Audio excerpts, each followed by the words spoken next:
Mixer செய்ய போகிறோம் பார்ப்போம். சேமியா வச்சு தான் செய்ய போகிறோம் மிக்சரு. வாங்க எப்படி செய்யுதுன்னு பார்ப்போம். சட்டி வச்சுக்கிறோம். வெந்நி கொதிச்சிடுது. ஒரு ஸ்பூன் எண்ணெய் ஊற்றிக்கிடுவோம். சேமியாவை சேர்த்துக்கிடுவோம். வெந்துடுது. அரை வேக்காடு தான் வேகணும். வெந்தோடனே இருத்துக்கிடுவோம். இருத்து வச்சுக்கிட்டோம்.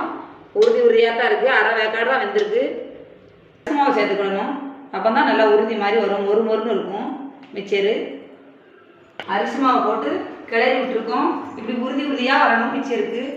அப்போ தான் அது நல்லா டேஸ்ட்டாக மொறு மொறு மொறுன்னு இருக்கும். இது எண்ணெய் ஊற்றிக்கிடுவோம். எண்ணெயில் போட்டு மிக்சருக்கு போட்டு எடுத்துக்கிடுவோம். இப்படி உறுதி உறுதியாக வரணும் மிக்சருக்கு. பொரிச்சு எடுத்துக்கிட்டோம். நெல்லக்கலையை பொரிச்சு எடுத்துக்கிடுவோம். எடுத்துக்கிட்டோம்.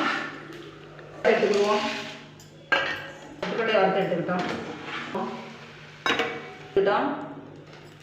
போடுவோம். கருவேப்பிலை போடுவோம். வெள்ளைப்பூடு, மிளகாத்தூள் போட்டுக்கிடுவோம். தேவையான உப்பு போட்டுக்கிடுவோம். வறுத்து வச்சதை எல்லாத்தையும் கொட்டி கிண்டிக்கிடுவோம். நல்லா வீட்டில் இருக்க சேமியா வச்சு மிக்சர் செஞ்சுக்கிட்டோம். நீங்களும் இதே மாதிரி செஞ்சு சாப்பிட்டு பாருங்கள். குழந்தைகளுக்கு டக்குன்னு செஞ்சு கொடுத்துடலாம். லைக் பண்ணுங்கள், ஷேர் பண்ணுங்கள், சப்ஸ்கிரைப் பண்ணுங்கள். தொடர்ந்து ஆதரவு. அடுத்த வீடியோவில் பார்ப்போம்.